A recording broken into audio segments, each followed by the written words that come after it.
기다리고 기다렸던 특허 청구범위 작성 방법이죠. 지난 그 두 번째 차수에서는 첫 번째 차수에 비해서 그다지 뭐 중요한 내용이 많이 나오지는 않았는데요. 간단히 상기를 해보면 약 한 뭐 두 가지 정도 여러분들이 기억하면 되지 않겠습니까? 첫 번째, 상세한 설명을 기재할 때 불필요하게 나의 권리를 미리 예단해서 한정 짓는 그 극단적인 표현들 쓰지 말자. 항상 뭐뭐만, 그죠? 주된 특징은 이런 표현들은 자제하자라는 얘기를 하나 줬고, 또 한 가지는 상세한 설명과 도면에 있는 모든 구성 요소에 대해서 서로 간에 빼먹지 말고 모두 설명을 하자라는 두 가지 정도를 제가 말씀드렸고요. 나머지 부분은 여러분이 추후 명세를 작성하실 때 다시 한번 자료를 훑어보시면서 주의 완기를 한번 해보시면 될 것 같습니다.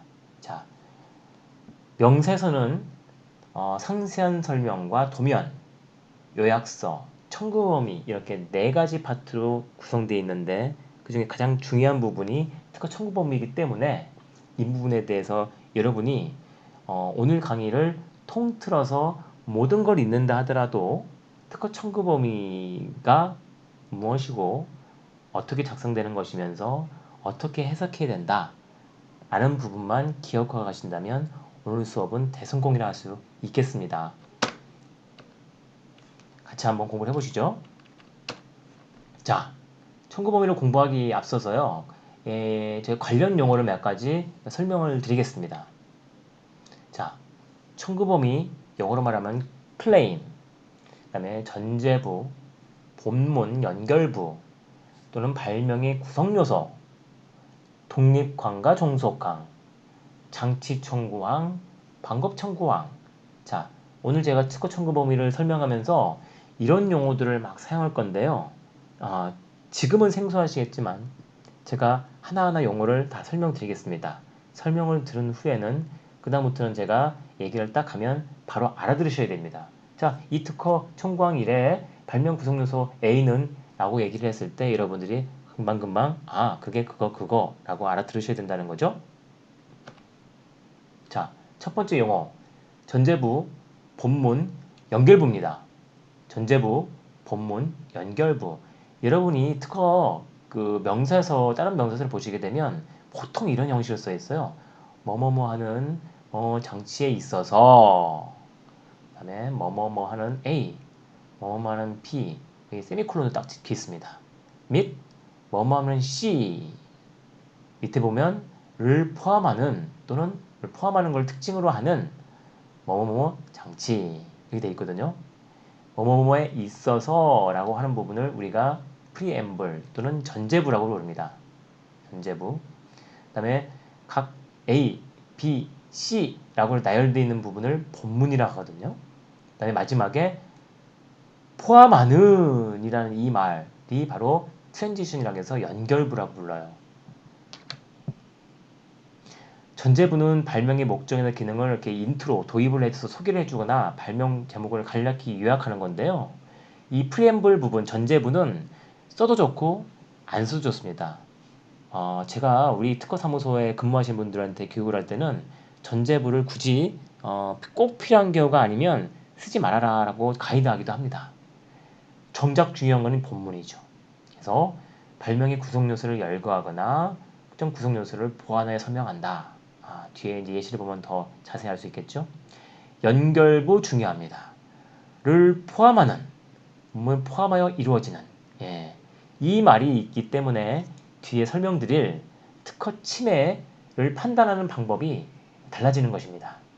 여러분은 세부적인 내용은 뒤에 들으시고 잊어먹어도 좋습니다만 반드시 구성 요소의 본문을 적으신 다음에 맨 마지막 마무리를 를 포함하는 이 한마디를 꼭 써주시기를 권고드립니다. 이유는 뒤에 설명드립니다. 자, 너무 딱딱한 얘기만 나는데요. 우리가 이제 그 청구 범위에 대해서 얘기를 하기 전에 용어를 이해하는 과정이고요. 이 용어를 하기 전에 실제 사례를 좀 들어가면서 얘기를 한번 해봤으면 좋겠습니다. 작년이죠. 2019년도에 여러분들이 다 아시는 이 야놀자 라는 이 서비스 기업, 펜션 운영하고 또는 숙박업소를 이렇게 중개해주는 업체잖아요. 야놀자라는 회사가 여기 어때라는 회사를 상대로 특허 소송이 또 벌어졌어요. 예, 야놀자가 가지고 있는 특허는 이런 겁니다. 소위 말해서 마이룸 서비스라는 건데요. 뭐 세부적인 내용은 간단하게 이래요. 그래서 어, 펜션 주인이 한 10개의 방을 가지고 있는데 그 방을 뭐 자기 뭐 블로그도 좀 하고 하시겠지만 이거를 어필해가지고 어디 사람들에게 알리고 홍보하고 하는데 이게 한계가 있지 않습니까? 그래서 한 5개 정도는 내가 직접 사람들 모으겠고 나머지 5개 정도는 영업력이 막강한 야놀자 네가 좀 한번 홍보 좀 해줘. 그래서 야놀자를 통해서 그 5개 방에 대해서 숙박 예약이 들어오면 자, 첫 번째 숙박비의 일정 부분은 너한테 줄게. 대신 두 번째부터 이제 숙박이 또 들어오게 되면 그다음부터는 내가 수익을 가지고 뭐 이런 겁니다. 예. 그다음에 그 한번 묵었다가 재방문하는 사람들한테는 이제 할인 다음에 묵을 때는 좀 할인할 수 있는 할인 쿠폰 제공하고 이게 바로 마이룸 서비스거든요. 근데 야놀자가 사실 이 특허에 대해서 2016년도에 출원해서 다음 연도에 받았는데 출원하고 바로 한 3개월쯤 있다가 여기 어때에서 소위 말해서 페이백 서비스다라고 이름만 바꿨는데 실제 내용은 똑같아요.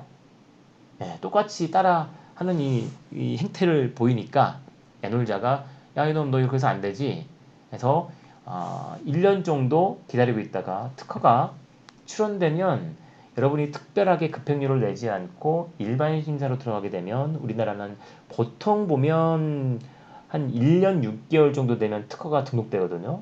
여기 마찬가지로 한 6월 달에 냈는데 한 10월 달 조금 일찍 특허를 받았네요. 예, 받자마자 바로 특허 받자마자 곧바로는 아니지만 그 이후에 여기 여대와 야놀자 간에 여러 가지 좀 지저분한 여러 가지 법적 분쟁이 좀 일어납니다. 그래서 뭐 여기 여대가 좀 그 펀딩을 좀 받으려고 막 하는 와중에 야놀자가 이제 그 인플루언서들을 고용을 해서 여기 여대에 대해서 나쁜 품평을 좀 올리도록 유도하는 거를 서로 간에 고발을 한다든지 또는 여기 여대가 야놀자가 미리 다 구축해 놓은 숙박업소의 이 데이터베이스 예, 어디에 있는 어느 숙박업소가 보통 어떤 몇 개의 방을 가지고 있고 그레이드는 얼마고 숙박요금 어느 정도 선이다. 이게 굉장히 중요한 고객 정보거든요. 이거를 무단으로 접속을 해서 이 DB에서 이 데이터를 쭉 끌어오는 과정을 한 몇 개월 동안 하다가 걸린 거죠. 이런 진탕 싸움을 하다가 이걸 어떻게 할까라고 생각하다가 야놀자 쪽에서 여기 여대 특허 소송을 제기한 거죠. 경쟁사를 견제할 때 여러 가지 법적 조치를 취할 수 있지만 가장 심플한 방법이 특허 소송이에요. 왜요? 여러 가지 증거 수집을 복잡하게 할 필요가 없어요. 특허 소송은 상대방이 하고 있는 행태가 내가 특허받은 내용하고 침해가 되는지 아닌지만 판단해가지고 제출하면 끝이거든요. 상대방의 고의 과실을 묻지 않는다. 특허 소송에서는 깔끔한 겁니다. 그렇기 때문에 그 글로벌 회사들이 상대방 경쟁사를 견제하기 위해 첫 번째로 고려하는 방법이 바로 특허 소송인 이유인 거죠. 야, 뭐 이건 뭐 사이드로 얘기가 지나갔는데 사실 제가 알려드리고 싶은 것은 제가 좀 전에 말씀드렸죠. 전제부, 법문, 연결부 용어를 알려드리려고 말씀드린 겁니다. 자, 그다음에 발명의 구성 요소가 무엇인지도 같이 한번 알아보자고요. 숙박업소로부터 임차한 객실을 이용하여 고객에게 숙박 서비스를 제공하는 시스템으로서 뭐뭐로서 전제부 써도 좋고 안 써도 좋고 자 숙박업소 객실을 어쩌고 결정하는 서비스 서버 땡땡 숙박료를 관리하는 숙박업소 단말 땡땡 할 수 있도록 고객 단말 땡땡 예 뭐라고요? 발명의 구성 요소가 이 발명의 구성 요소는 첫 번째 서비스 서버 두 번째는 숙박업소 단말, 세 번째는 고객 단말이라는 거죠. 자, 구성요소 A는 서비스 서버, B는 숙박업소 단말, 구성요소 C는 고객 단말 이렇게 된다는 거죠. 자, 그리고 마지막에 포함하는 예, 뒤에 복잡한 얘기가 있지만 여러분은 아무 생각하지 말고 반드시 무엇을 포함하는 이란 말을 꼭 넣어달라고 말씀드렸습니다. 중요한 연결부입니다. 자, 이거는 지금 숙박 서비스 제공 시스템이죠. 예, 제공 시스템 또는 무슨 장치, 그죠? 그다음에 무슨 제품명 이런 것들을 통칭해서 장치 청구왕, 물건 발명 이렇게 부른다는 거죠. 그런데 이런 청구왕도 있어요. 단말 및 서비스 부르는 숙박 서비스 제공 방법에 있어서 전제부 내 제공 방법이죠. 장치가 아니고 방법 청구왕이라는 거예요. 방법 청구항에 있어서 본문의 구성 요소는 뭐라고 표현하냐면 정보를 수신하는 단계, 마의 몸으로 선정하는 단계. 그렇죠? 방법 청구항의 경우에는 구성 요소가 항상 단계라는 표현으로 표현됩니다. 중요한 거예요. 중간에 수신하는 단계를 포함하는 숙박 서비스 제공 기술, 숙박 서비스 제공 장치. 안 돼요. 단계가 있다는 얘기는 뒤에 방법으로 끝나야 된다. 라는 걸 아셔야 됩니다. 포함하는 중요하죠. 자, 독립항과 종속항이란 말이 있습니다. 독립항은 여러분이 특허 공고를 보게 되면 맨 처음에 있는 부분입니다. 보통 보면. 네. 그래서 총강, 뭐하는 제공 방법에 있어서 전제부 제1단계, 2단계, 단계, 방법, 그죠? 방법, 갱신하고, 그죠? 자, 종속항은요, 앞에 꼭 한 줄이 있어요. 제 몇 항에 있어서 이 말이 있습니다. 자, 첫 번째 질문 드립니다. 지금 이 발명, 이 레시피 제공 방법에 있어서 청구항 1, 청구항 2가 있는데 이 특허는 몇 개의 발명으로 이루어진 것일까요? 독립항과 종속항 하나가 있습니다. 정답은요. 독립항과 종속항이 있지만 발명은 2개인 겁니다. 그러면 제1항에 있어서 라는 말이 무엇을 의미하느냐? 제1항에 있어서 라는 말을 쓰는 순간 사실은 제1항에 있는 이 모든 내용이 여기에 카피된다고 보시면 됩니다. 예, 카피된다 생각하시면 당연히 발명 하나 있고 밑에 더 내용이 많은 발명이 또 하나 있구나 라고 생각하시겠죠. 하지만 명세서를 쓸 때 이렇게 중복되는 내용을 계속 반복해서 쓰다 보면 명세서의 분량만 불필요하게 많이 늘어난다는 거죠. 따라서 전 세계적으로 약속을 했습니다. 이 특허계 종사자들끼리. 그래서 반복되는 부분에 대해서는 뭐뭐에 있어서 제1항에 있어서라는 말로 대신하자 라고 얘기를 하는 거예요. 예, 단순히 작성 기법일 뿐입니다. 그죠? 자, 이거 하나만 알아두십시오. 복잡한 얘기 안 하겠습니다. 포함하는 독립항, 1항에 있어서 종속항, 1항 또는 2항에 있어서 종속항이죠. 중요한 거는요. 이 2개를 이용할 수도 있는데 반드시 또는을 쓰라는 겁니다. 밑을 쓰면 안 됩니다. 불명료한 기재로 거절 나옵니다. 자, 나머지 자세한 내용은 굳이 아실 필요 없고요. 반드시 또는 써라. 또는 쓰기 모르겠다? 하나만 쓰십시오. 제1항에 있어서 또는 제2항에 있어서 하나만 써도 여러분들이 생각하시는 복잡한 설계를 하실 필요는 굳이 없다는 말씀을 드립니다. 자, 물건 발명, 발목 발명 제가 아까 야놀자 케이스의 청구 범위를 보여드리면서 한번 설명드렸지만 이건 거죠. 뒤에 뭐라고 끝난다고요? 장치, 시스템, 기기 또는 제품명 이런 것 끝나면 이건 장치 청구항이구나 또는 물건 발명이구나 라고 아셔야 됩니다. 뒤에 무슨 방법, 동작 방법, 사용 방법, 만드는 방법 이런 것들은 방법으로 끝났죠. 방법 청구항, 방법 발명이에요. 특허는 크게 이 2가지 카테고리로 이루어지는 겁니다. 장치 청구항을 잡게 되면요. 그 특허받은 이 장치를 만드는 사람, 사용하는 사람, 파는 사람, 빌려주는 사람, 수입하는 사람 또는 홍보하는 사람을 각각 다 잡을 수 있습니다. 그거에 비해서 방법 청구항은 특허받은 그 방법을 사용하는 사람만 잡을 수 있어요. 알고 계십시오. 자, 청구 범위를 작성하는 방법을 곧바로 알려드리기보다 남들이 작성돼서 실제 소송에 사용된 예시들을 몇 가지를 보게 되면 청구 범위를 작성할 때 내가 굉장히 신경을 많이 써야 되는구나 라는 것을 절로 느끼실 수 있을 겁니다. 그런 의미에서 청구 범위의 해석 방법을 여러분이 먼저 아시게 되면 굉장히 유효하다는 거예요. 오늘 강의 2시간을 들으시면서 다 까먹어도 좋습니다. 하지만 몇 가지만 기억해 주면 좋겠지만 그것도 힘들다면 한 가지만 고르라면 청구 범위의 해석 방법 요거 하나만 얻고 가셔도 오늘 강의의 내용은 대성공이다. 그만큼 중요하다. 라는 방법을 말씀드린 거고요. 그렇게 어렵지도 않습니다. 단 제가 침해 판단 방법 알려드리기 전에 여러분들이 기초적인 건 좀 알고 계셔야 되거든요. 한번 제가 테스트 해보겠습니다. 명세서 작성 방법 수업을 듣는 여러분이라면 아마 이 지식재산권, 특허, 상표 이런 지식재산권의 아주 기초에 대해서 이미 공부를 하셨을 걸로 제가 믿거든요. 하지만 리마인더 차원에서 한번 물어보겠습니다. 이 특허의 초심자들이 저지르는 가장 큰 오류 중에 하나가요. 변리사님, 제가 우리 사업 아이템과 유사한 특허를 찾았습니다. 제가 특허 조사 방법도 다 공부했거든요. 그래서 혹시 특허 침해가 좀 되는지 한번 좀 검토해 주세요. 라고 하면서 여러분이 저한테 어떤 특허 관련된 명세서를 들고 와요. 근데 뭘 들고 오느냐? 이 공개 공보를 가져온다는 거죠. 하지만 이건 완전 잘못된 겁니다.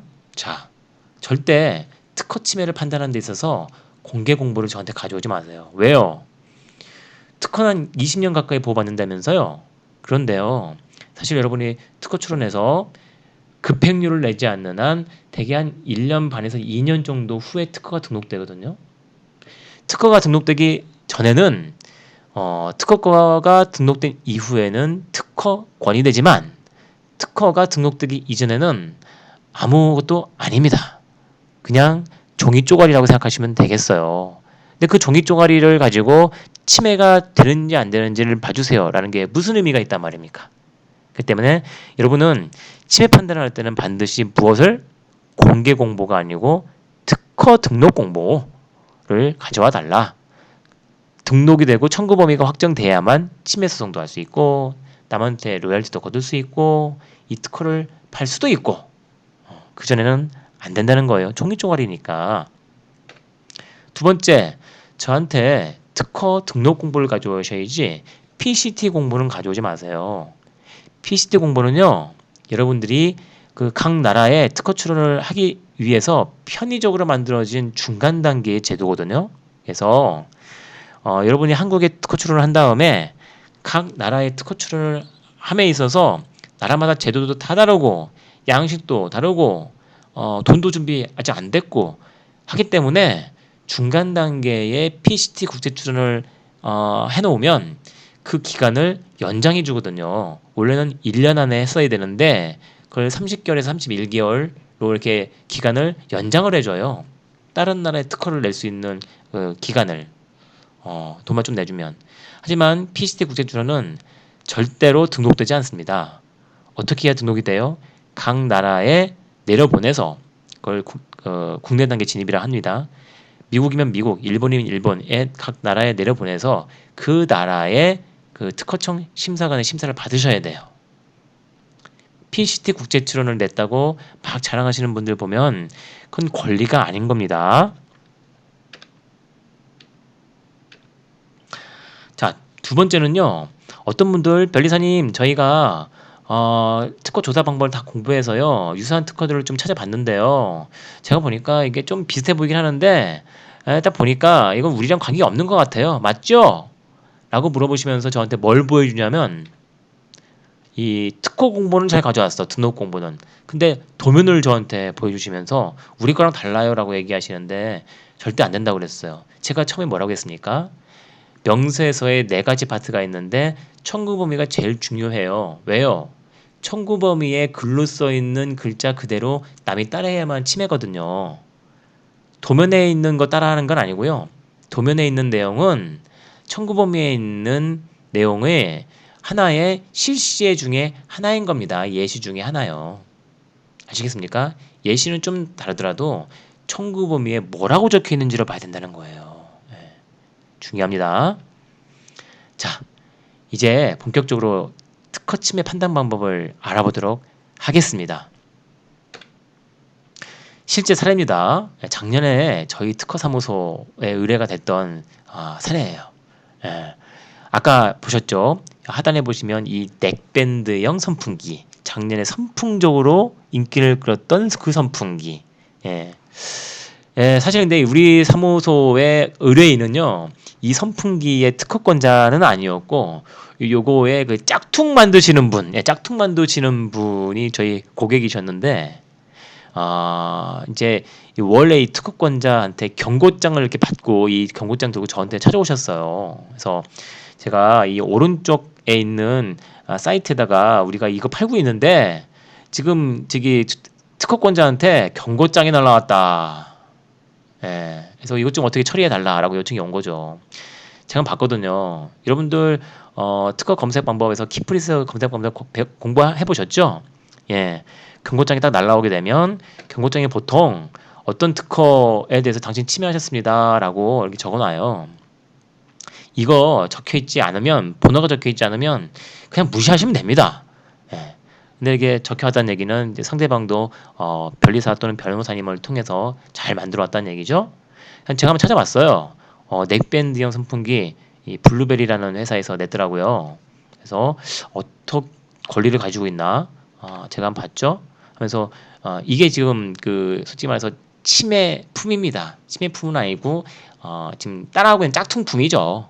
그래서 보니까 특허를 너무 잘 받아놔가지고 우리 짝퉁 이게 저희 고객 건데 특허 침해를 피하기가 매우 어렵게 돼 있더라고요. 그래서 제가 할 수 없이 경고장에다가 죄송합니다, 침해했습니다라는 얘기를 차마 쓸 수 없어서 궁색하게 방어 논리로서 제가 한 2개 정도를 찾아가지고 그 당신이 특허받은 그 넥밴드 부분에 이렇게 된 거는 그 넥밴드 이어폰의 이 부분하고 비슷하고요. 그다음에 각도 조절돼서 이렇게 구부러지는 부분은 기존에 이렇게 되게 책상에 이렇게 저기 집게로 하는 선풍기의 이 부분하고 비슷한 건데 2개 합치면 당신 거 나오는 건데 이게 어떻게 특허를 받았냐? 이거 무효될 특허다. 헛소리하지 마라 라고 제가 답변서를 썼어요. 근데 속으로는 굉장히 마음이 불편했습니다. 이거 제가 볼 땐 침해일 것 같고 쉽게 무효될 것 같지도 않더라고요. 자, 보죠. 자, 정신 한번 차려보십시오. 자, 잠에서 깨세요. 물론 잘 듣고 계시겠지만 자, 전체적인 오늘의 수업 과정에서 가장 중요한 멘트입니다. 요 한 페이지를 잘 이해하고 가시면 대성공인 겁니다. 자, 특허 침해의 판단 기준이라는 거죠. 전 구성 요소 완비의 법칙, 영어로는 all element rule 라고 부릅니다.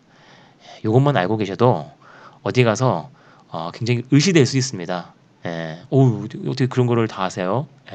하지만 그렇게 어렵지도 않아요. 이미 제가 여러분께 소개도 드렸습니다. 뭐라고요? 명세서에 4개 파트가 있는데 그 중에 특허 청구 범위가 제일 중요한데 특허 청구 범위에 기재된 발명에 구성 요소를 모두 포함하면서 글자 그대로 포함해서 사용하면 침해가 된다고요. 이거 제가 아까 했던 얘기 아닌가요? 예. 자, 이 원칙 하에 한번 제가 문제를 내보겠습니다. 자, 누가 특허를 받았는데 그 특허의 공보를 보니까 특허 청구 범위에 구성 요소가 구성 요소 A, 구성 요소 B, C로 적혀 있었어요. 물론 뒤에는 뭐뭐를 포함하는 이라고 끝났었겠죠. 예. 무슨 말인지 이해되죠? 아까 야놀자 케이스 한번 생각해 보세요. 구성 요소 A, 숙박업소 서버 기억나시죠? 구성 요소가 A 플러스 B 플러스 C로 된 특허가 있다고 가정할 때, 자, 남들이 막 따라하고 있습니다. 어떻게 따라하고 있냐? A 플러스 B 플러스 C 똑같이 따라하고 있네. 이거 침해 아니에요? 침해죠. 이건 뭐 물어보나 마나 아닙니까? 구성 요소 모두 A, B, C를 포함하고 글자 그대로 포함하고 있잖아요. 죄송합니다. 실시품이 A 플러스 B 플러스 C인데 거기 D를 좀 더 추가해서 막 사용하고 있는 사람들 침해입니까 아닙니까? 이게 바로 침해라는 겁니다. 구성 요소 모두를 포함하고 있고요. A, B, C를 포함하고 있고 최소한 A, B, C에 대해서는 문헌 그대로 포함하고 있잖아요. A 플러스 B 플러스 C. 맨 마지막에 연결부로 포함하는 이런 말 제가 반드시 그냥 생각 없이 쓰라 하셨죠? 그게 뭘 의미하냐? 아, A, B, C만 포함되어 있으면 뒤에 D 하나를 붙이든 10개를 붙이든 100개를 붙이든 1000개를 더 붙이든 A, B, C만 똑같이 포함하고 있으면 침해다 라고 해석될 수 있는 이유가 여러분이 맨 마지막 줄에다가 뭐뭐를 포함하는 이란 말을 썼기 때문에 그래요. 아시겠습니까? A, B, C만 포함하고 있으면 뒤에 10개를 붙이든 100개를 붙이든 침해다. 예. 세 번째 문제. 그러면 남들이 따라하고 있는데 A하고 B만 실시하는 경우는 침해일까요? 아닐까요? 원칙적으로는 아니라는 거죠. 왜요? A, B, C를 다 해야 되는데 C가 빠졌잖아요. 그렇기 때문에 이건 구성 요소를 모두 포함하고 있지 않기 때문에 B침해다. 이렇게 생각하시면 되겠습니다. 자, 예시를 한번 들어보죠. 자, 이런 특허가 있다고 생각할 때 어떤 사람이 이 사각형 엉덩이 바지만 있는 이 의자가 있었는데 뒤에 등받이를 붙여서 팔면은 굉장히 잘 팔릴 것 같아서 요거를 개발한과 동시에 이 특허를 이렇게 받았거든요. 사람의 엉덩이를 걸치기 위한 사각형의 나무로 된 밑판, 사각형의 나무로 된 밑판에 부착되어 밑판을 지면으로부터 공중에 떠받치는 4개의 다리, 여기 안 보이지만 4개 있을 겁니다. 밑판의 한 변에 직각으로 부착되어 상기 밑판 위에 앉은 사람 등을 지지하는 등판, 그러네요. 직각으로 돼 있고 등을 지지하는 이 등판이 있네요. 를 포함하는 꼭 쓰라겠죠. 그럼 구성 요소는 밑판 A, 4개의 다리 B, 등판 C로 이루어졌네요. 그런데 이게 날개 돋치듯이 팔리다 보니까 우리 이제 짝퉁이 활개를 치겠죠. 그래서 첫 번째 짝퉁, 대상 물품 첫 번째 짝퉁, 두 번째 짝퉁 이거. 남들이 특허를 이렇게 받았으면 보통은 동물적인 감각으로 특허법을 잘 모르는 사람도 똑같이 따라하면 안 된다는 것쯤은 상식적으로 알고 있어요. 뭔가를 좀 바꿔서 내거든요. 자, 첫 번째는 이렇게 바꿨답니다. 팔걸이를 걸었어요. 자, 이 특허가 아니죠. 이 우리가 받은 이 특허로 이 지금 따라하고 있는 요 놈을 잡을 수 있을까? 침해로 잡을 수 있을까? 한번 판단해 봅시다. 엉덩이 걸치기 사각형의 나무로 된 밑판, 4개의 다리. 그다음에 직각을 붙이는 등판, 다 있네요. A, B, C가 다 있네요. 거기에 팔걸이 D만 추가됐네요. 침해 아니에요? 뒤에 하나가 붙든 10개가 붙든 이 포함하는 때문에 그죠? 침해! 얘는 잡을 수 있겠어. 근데 짝퉁 2를 보니까 사각형의 나무로 된 밑판, 이게 밑판이 사각형이 아니네. 그죠? A가 아니고 A 다시네. 4개의 다리는 다리 있는데 4개가 3개네. 이거 B 다시. 한 변에 직각으로 부착되어 직각은 부착되어 이건 맞네. 이건 맞아. 그죠? 근데 A가 아니고 A 다시, B가 아니고 B 다시잖아요. 제가 뭐라겠어요? 모든 구성 요소를 모두 포함하면서 글자 그대로 따라야 된다고 했는데 얘는 지금 글자 그대로가 아니잖아요. A가 아니고 A 다시잖아요. 그러다 보니까 이 특허를 가지고는 얘는 못 잡겠구나. 얘는 잡을 수 있겠는데 이렇게 되는 겁니다. 근데 죄송합니다. 만약에 이거에 대해 특허를 받을 때 우리 특허 청구 범위를 만약에 이렇게 작성을 했더라면 엉덩이를 걸치기 위한 밑판, 뭐 사각형이니 뭐 이런 또는 나무로 됐나느니 뭐 이런 재질 같은 거를 얘기하지 않았죠? 자, 공중에 떠받친 다리는 다리인데 뭐 몇 개라는 둥 개수를 넣지 않았죠? 그다음에 뭐 직각으로 된다 이런 내용도 없고 지지한다라고만 돼 있잖아요. 자, 얘는 당연히 잡을 수 있을 거고 얘까지도 지금 침해를 잡을 수 있도록 청구범위 작성됐다는 거예요. 자, 청구범위에 아로 쓰느냐 어로 쓰느냐에 따라서 이렇게 달라지는 겁니다. 여러분들이 내 발명을 어떻게 청구 범위로 만드느냐에 따라서 어떤 짝퉁을 잡을 수도 있고 못 잡을 수도 있다는 얘기를 제가 드리는 거예요. 자, 그래서 여러분이 만약에 짝퉁 업체 사장으로서 누가 특허를 가지고 있는데 그 특허를 피해가서 문제가 없도록 하면서 짝퉁을 만들 수 있다면 돈을 잘 벌면서 아무런 법적 문제가 없겠죠. 그럼 어떻게 피하느냐? 원리는 거꾸로 생각하면 비슷하다는 얘기죠. 자, 내가 지금 따라하려고 그러는데 특허가 있다는 거 알고 있고 그러면 제가 아니죠. 여러분이 침해인지 아닌지 이거 어떻게 피할지를 판단하기 위해서 첫 번째 무엇을 구해야 된다? 공개 공보, 등록 공보. 등록본 가져오셔야죠. 공개 공보는 그 종이 조각이라니까요. 등록 공보를 가져와서 어디를 봐야 된다. 네 가지 파트가 있는데 청구 범위 파트를 봐야 된다. 자, 청구 범위 파트를 봤어요. 어떻게 써 있나? 이렇게 써 있더라고요. 엉덩이를 걸치기 위한 사각형이 나무로 된 밑판, 4개의 다리, 직각으로 돼 있어 지지한 등판, 이렇게 돼 있네. A, B, C로 돼 있구나. 자, 그럼 내가 이거를 피하려면 어떻게 해야 되지? 하나하나를 뜯어보는 겁니다. 구성 요소 A, B, C가 밑판, 다리, 등판 돼 있는데 얘는 뭐라고 돼 있어? 엉덩이를 걸치나? 내가 지금 이렇게 만들려고 하는데 엉덩이는 걸치네. 사각형의 나무로 돼 있는 거 이거 피할 수 없나? 그렇지. 굳이 내가 이거를 사각형 만들 필요 있을까? 원형으로 만들어도 충분하잖아. 그죠? 자, 요거를 그럼 사각형 말고 원형으로 바꿔볼까? 라고 하면서 여기다 동그라미를 치는 순간 회피가 되는 겁니다. 이 특허를 피할 수가 있는 거예요. 자, 밑판에 부착되어 있는 거 이건 어떻게 바꿀 수가 없잖아요. 하지만 4개인가는 바꿀 여지도 있을 거예요. 4개를 3개로 줄일 수도 있겠지만 사실 좀 불편할 것 같긴 해요. 옆으로 기울어질 것 같잖아요. 그래서 4개는 유지를 하든지 아니면 5개를 만들든지 그다음에 직각으로 부착되어 있는가? 얘는 뭐 직각으로 될 수밖에 없을 것 같네요. 예.